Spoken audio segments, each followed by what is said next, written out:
Welcome to the Old Lumens channel. Today I'm going to do a little bit of the human lathe part 2. I'm working on a 3D Maglite and I'm cutting some cosmetic rings on it. I just wanted to show you how I go about it. I've taken my vise and made some leather jaws temporarily. They're just taped on, but I wanted some smooth leather so that as I worked with the light, with the barrel, it wouldn't damage it. And you can see on this barrel that there's a bunch of rings cut. In another video I showed that the way that I start the ring is with a pipe cutter. Just take and put masking tape over top of the barrel, take the pipe cutter and just turn it around 3 or 4 times to make a groove or start a groove.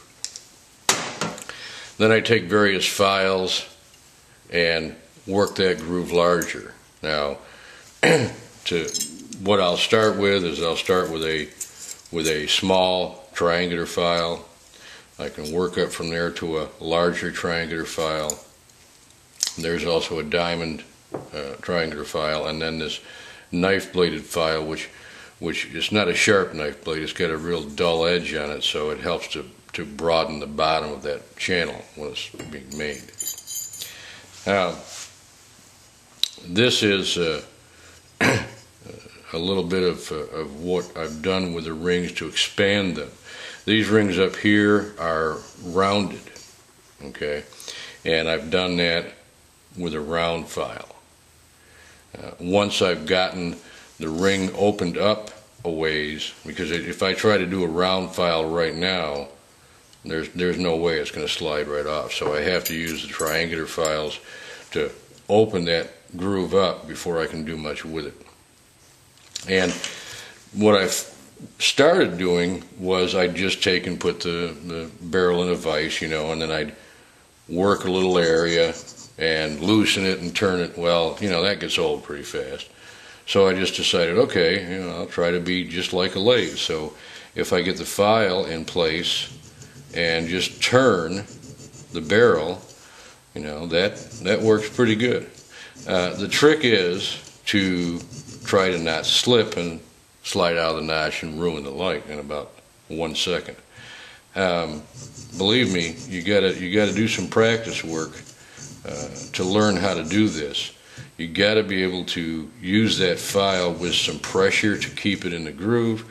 It becomes a feel after a while of what you're doing, but you can't have no pressure or very little pressure. It'll jump, so you have to put pressure on it.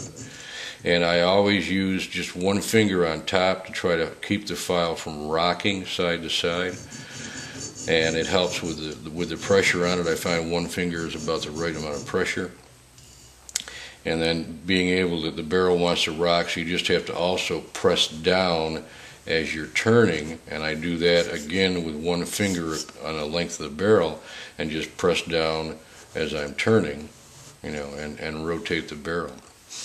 And believe me, you can screw up a light in a heartbeat. And there's living proof that I've screwed up a light in a heartbeat. I don't know if you can see it too well, but there's a big old gouge, or a gash all the way across the side of this light right here. So it happens.